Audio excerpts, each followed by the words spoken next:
Mesdames et messieurs, bonsoir. Bienvenue à ce rendez-vous informatif. Voici les principaux titres à développer. Les candidats aux examens du brevet du premier cycle BEPC, section unique, composent sur toute l'étendue du territoire national depuis hier lundi 12 juin 2017. Plus de précisions dans cette édition. Dimanche dernier, les écureuils du Bénin ont remporté un match de football qui les a opposés aux Scorpions de la Gambie avec un score de 1-0. Un accord de partenariat a été signé entre le Centre Saint-Louis Orion de Bambouaka dans le nord du Togo et l'ONG Envie d'Espoir pour apporter un soin de qualité aux populations les plus démunies. Plus de détails dans ce journal. Qui est un poule dans la poulailler?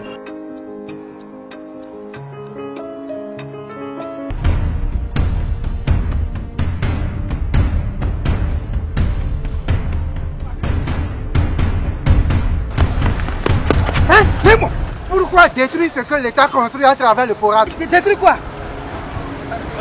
Petit ordu comme ça? Hein? Tu vois ce que je dis? C'est vos déchets jetés dans les collecteurs qui empêchent le coulement des eaux et qui créent les inondations. Allez! Allez!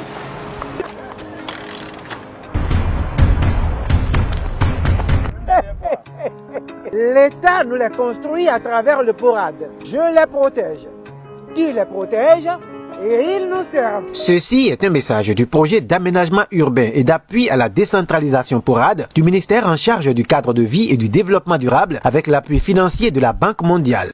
À nouveau, bonsoir. Démarrons cette édition par une brève. Le Parti social-démocrate PSD organise les 30 et 1er juillet prochains un congrès extraordinaire. Une décision prise par le président du parti Emmanuel Golou pour réfléchir sur la vie du parti d'une part et d'autre part mettre fin à toute polémique. Il urge de rappeler que le parti traverse une période de crise dans laquelle des frondeurs ont exigé l'organisation de ce congrès.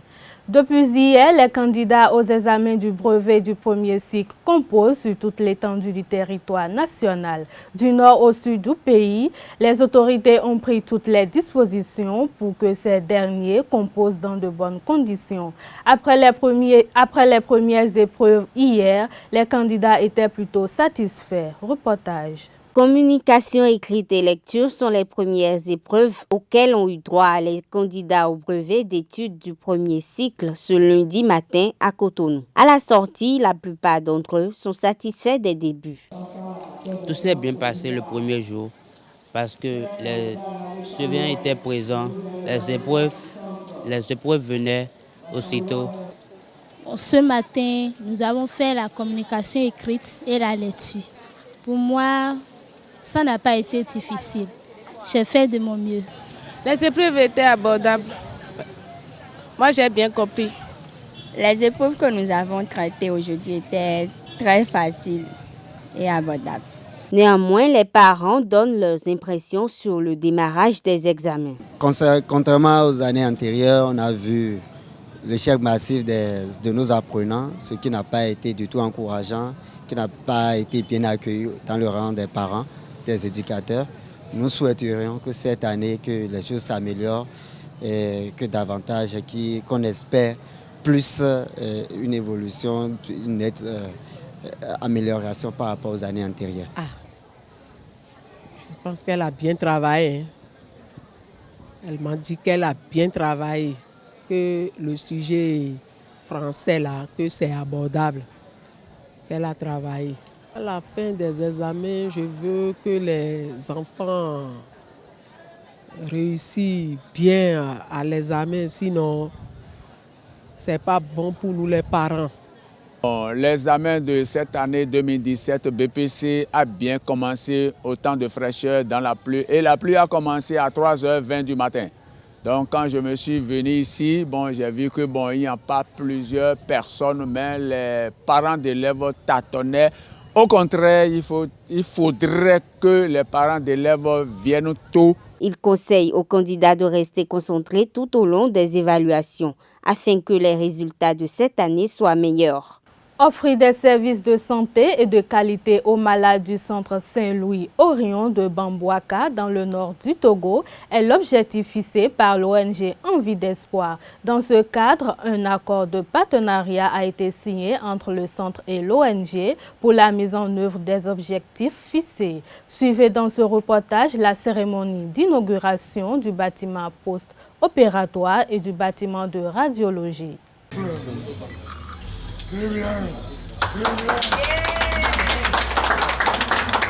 Deux bâtiments flambant neufs inaugurés au centre Don Orion de Bamboaka dans le nord du Togo. Ces blocs équipés de laboratoires médicaux, de radiologie et des salles de consultation vont soulager les besoins des populations défavorisées. Et pour offrir les soins de qualité à la population dans le domaine de l'imagerie, l'association Envie d'Espoir apporte son soutien massif aux agents de la santé dans leurs prestations de services. L'association a choisi le Togo comme premier pays cible pour la réalisation de ses objectifs.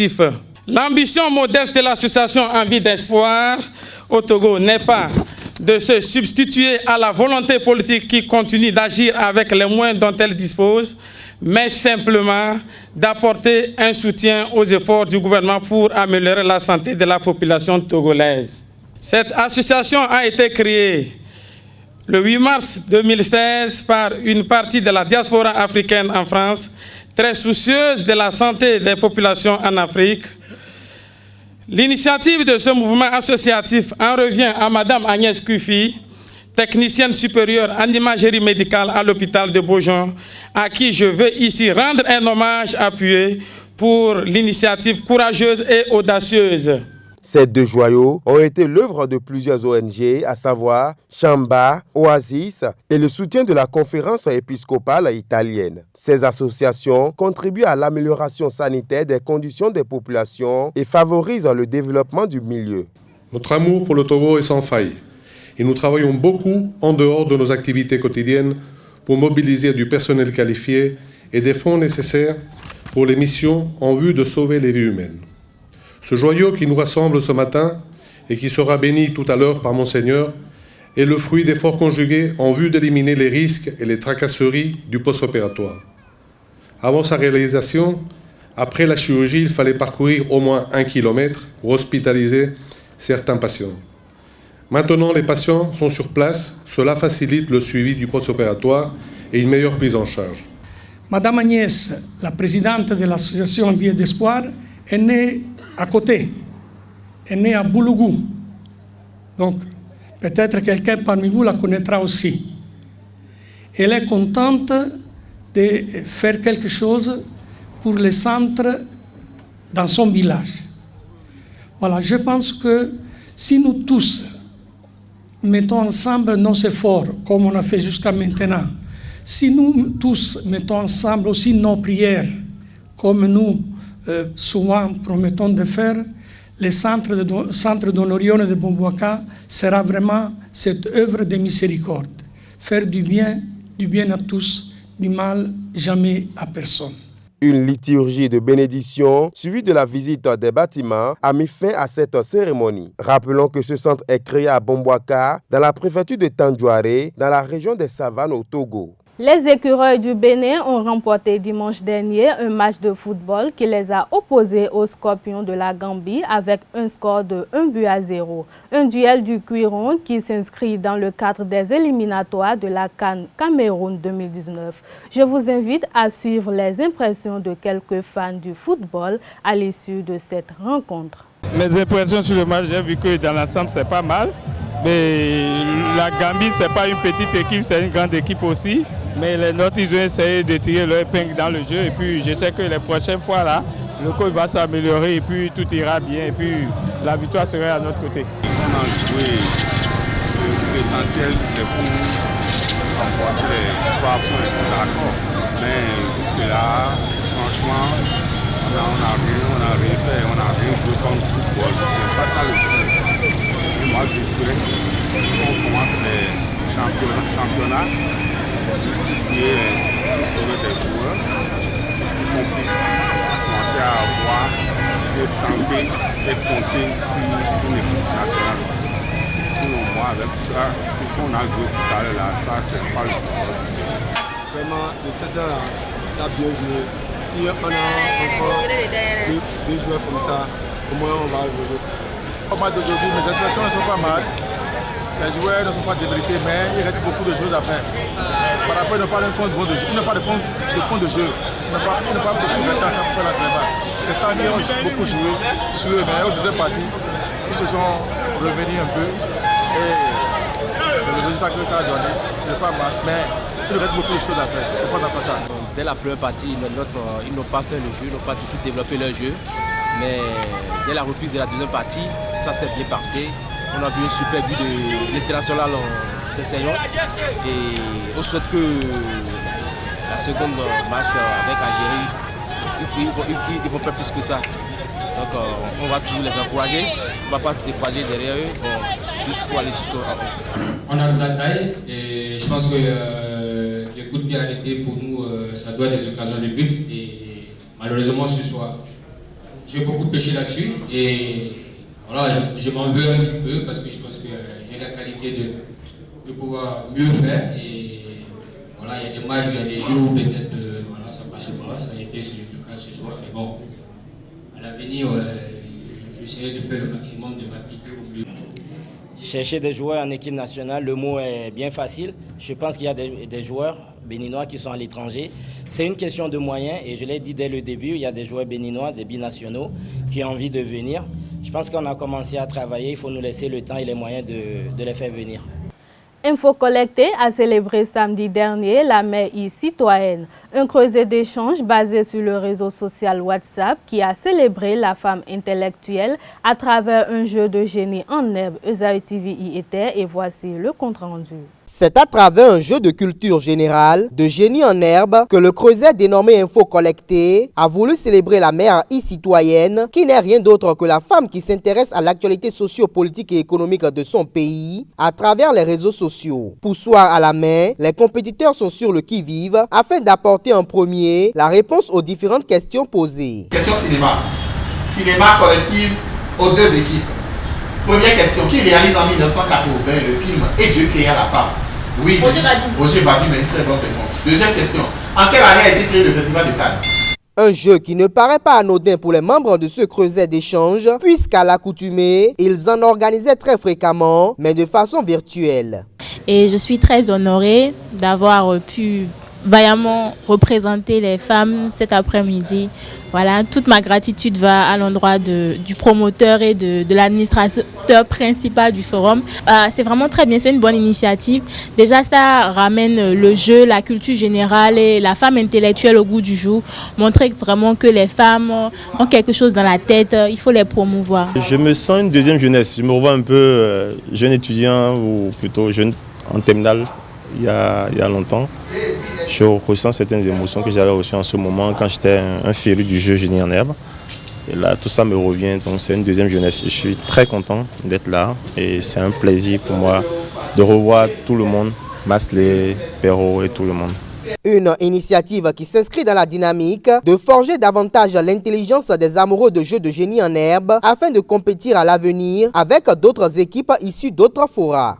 À long terme, c'est de ramener le jeu à tout le monde, pas non seulement au niveau des femmes, mais des enfants, surtout que nous sommes en vacances pour leur permettre de venir échanger sur des thématiques qui les concernent, la sexualité et autres. Le souhait et le vœu le plus ardent de ce présent n'est rien d'autre que de voir les prochaines éditions plus de femmes. L'instigateur de cette initiative compte également étendre le jeu sur le plan national afin de faire découvrir aux jeunes esprits le contenu de plusieurs législations et projets gouvernementaux porteurs d'avenir et d'espoir du Bénin.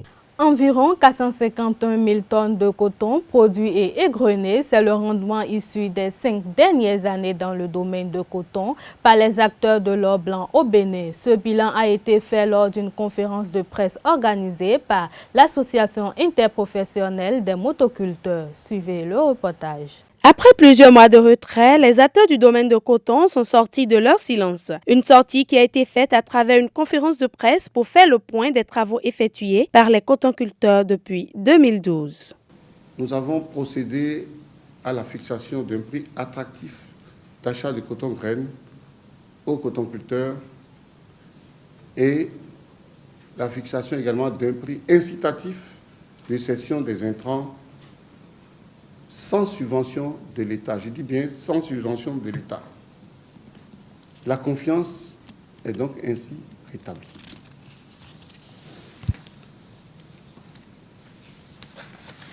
Cette gestion de l'environnement et cette gestion au plan technique et institutionnel nous a permis d'aboutir à quels résultats?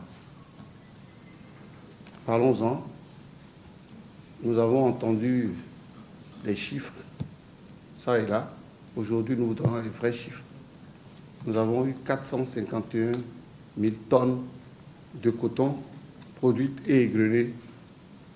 Production record jamais atteint au Bénin. Plusieurs difficultés ont été notées afin d'obtenir ce rendement. Toutefois, des perspectives sont mises en place pour atteindre d'autres objectifs et un rendement plus meilleur les fois à venir. Nous comptons prendre toutes les dispositions idoines pour démarrer à temps la commercialisation et le grainage du coton graine dès le mois de novembre 2017. Et enfin, nous voulons assurer la transparence au sein de la filière en fixant le prix d'achat du coton de façon incitative, ce que nous avons déjà fait. Le prix d'achat des engrais et des intrants, parce que lorsque le producteur sait tôt à combien on va lui acheter son coton et à combien il va acheter les facteurs de production, ça, la décision de faire le coton est prise très simplement. Enfin, il y a la nécessité de mieux gérer les fonctions critiques de la filière et de veiller à ce que la réflexion des pistes se fasse à temps. Les regards sont donc tournés vers un rendement plus meilleur qui est également le défi de l'AIC, entendez, Association interprofessionnelle des cotonculteurs. Mesdames et messieurs, c'est la fin de ce JT Soir. Merci de l'avoir suivi. À demain pour une nouvelle édition et bonne rupture de jeûne à toute la communauté musulmane.